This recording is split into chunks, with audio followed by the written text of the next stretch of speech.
అందరికీ నమస్కారం అండి. ఇప్పుడు గత 5 సంవత్సరాలుగా నేను ప్రభుత్వాన్ని కూడా విజ్ఞప్తి చేస్తున్నా, వైజాగ్ ప్రజలను కూడా, ఆంధ్రప్రదేశ్ ప్రజలను కూడా ఏంటంటే, ఈ ధర్మారెడ్డి నిన్నే నేను మీడియాలో చూశాను, ఆయనకి 7 రోజులు సెలవు మంజూరైందని.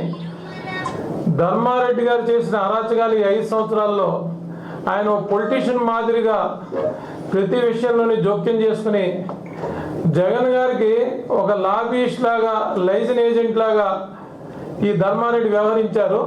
ఆయనకి తోడుగా ఈ అనిల్ కుమార్ సింఘాల్ వీళ్ళిద్దరూ కలిపి వ్యాపారస్తుల్ని సుమారుగా 75 వారాల పాటు ప్రతి అభిషేకానికి వీళ్ళిద్దరూ కలిసికట్టుగా వ్యాపారవేత్తల్ని అభిషేకానికి 4గురిని 5గురిని తీసుకెళ్తా ఇష్టాన్ రీతిగా బిజినెస్ పీపుల్, వివిధ వర్గాలకు చెందిన వారి ప్రాపకం కోసం వారి దగ్గర ఆశించాం, మరి ఏమో ఏ విధంగానో మరి వారిని అయితే విచారణ చేయాలి సమగ్రంగా ప్రభుత్వం వారు.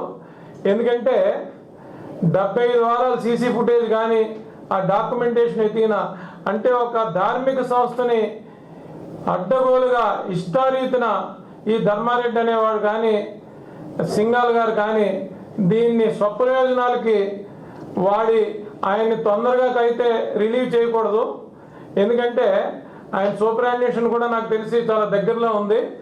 ఆయనపై తగు విచారణ అయితే మేము తప్పకుండా చేయిస్తాము.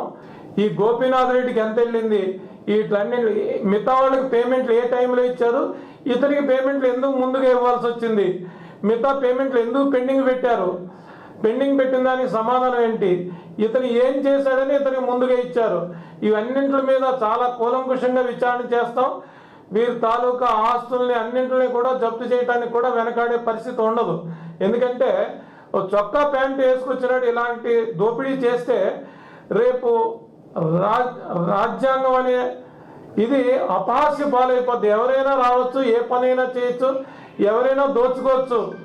ప్రజాస్వామ్యానికే వీళ్ళు తీరని మచ్చ తెచ్చారు. ఎందుకంటే ఆ నాయకుడే అసలు ప్రజాస్వామ్యం పట్ల ఇది లేదు. ఎందుకంటే 14-15 కేసుల్లో ఉండి దోపిడీయే పరమావధిగా ఉండే నాయకుడి దగ్గర పనిచేసి అసలు ఈ నాయకుడికి ఇతనికి ఎలాంటి పరిచయం ఉంది, మధ్యలో ఏమైనా సామంతరాజులు ఉన్నారా, సామంతరాజుల ప్రమేయం ఏంటి, వీటి మీద విచారణ చేయాలి. ధర్మారెడ్డి గారి మీద విచారణ చేయాలి. ఇవన్నీ కూడా చాలా తక్కువ టైంలోనే ఇవన్నీ విచారణ చేస్తామని మీకు కూడా ప్రజలకు కూడా విజ్ఞప్తి చేస్తున్నాం. వైజాగ్లో ఉండి గోపీనాథ్ రెడ్డి ఇంకేమేమి దోపిడీలు చేశారో మా దృష్టికి తండి. మేము కూడా అతని తాలూకా డాక్యుమెంట్లన్నీ మేము మొత్తం అన్ని తీసి పెడుతున్నాము. ఇంకా ఈ ధర్మారెడ్డి గారు కానీ, సింఘాల్ గారు కానీ ఈ 75 అభిషేకాలు చేయించినవి వరుసగా. ఇంకా మీకేమైనా అసలు ప్రజలకు కూడా సమాచారం తెలిస్తే ప్రభుత్వం వారికి తెలియజేయండి, ఏసీబీకి తెలియజేయండి. వీరందరినీ తగు రీతిలో శిక్షించబడకపోతే కనుక ప్రజాస్వామ్యం నవ్వుల పాలైపోయి ఇది ఒక ప్రాక్టీస్గా అయిపోయి భావి తరాలకి ఒక బ్యాడ్ సిగ్నల్స్ మనం అందించినట్టుగా అవుతుంది.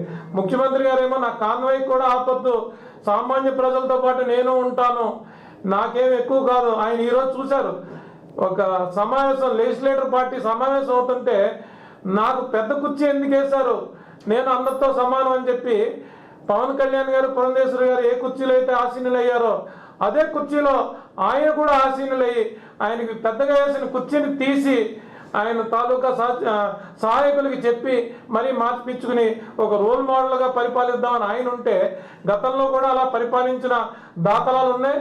దానికి భిన్నంగా ఇంకా మోడరేట్ చేసి ఇంకా పరిపాలించనే విధానం ఆయన ఎన్నుకుంటే ఈ దోపిడీలు ఏంటి 5 సంవత్సరాలు, దీన్ని ఎక్కడికి తీసుకెళ్లారు, వీళ్ళ వల్ల ఎంత ఫైనాన్షియల్ డ్యామేజెస్ జరిగాయి అనే దాని మీద పూర్తిగా విచారిస్తాం. ప్రజలకు కూడా మరొకసారి విజ్ఞప్తి చేస్తున్నాం ఏంటంటే వీళ్ళ తాలూకా దోపిడీల్ని ఎవరికి ఏ అసౌకర్యం కలిగింది, ఎలా కలిగింది, ఎప్పుడు కలిగింది అనేది కూలంకుషంగా ఏసీబీ వారికి కానీ మా తెలుగుదేశం పార్టీ కార్యాలయం కానీ మీరు తెలియజేస్తే దాన్ని తగు విధంగా మేము చర్యలు తీసుకుంటామని మీ అందరికీ సభాముఖంగా తెలియజేస్తున్నాం. నమస్కారం.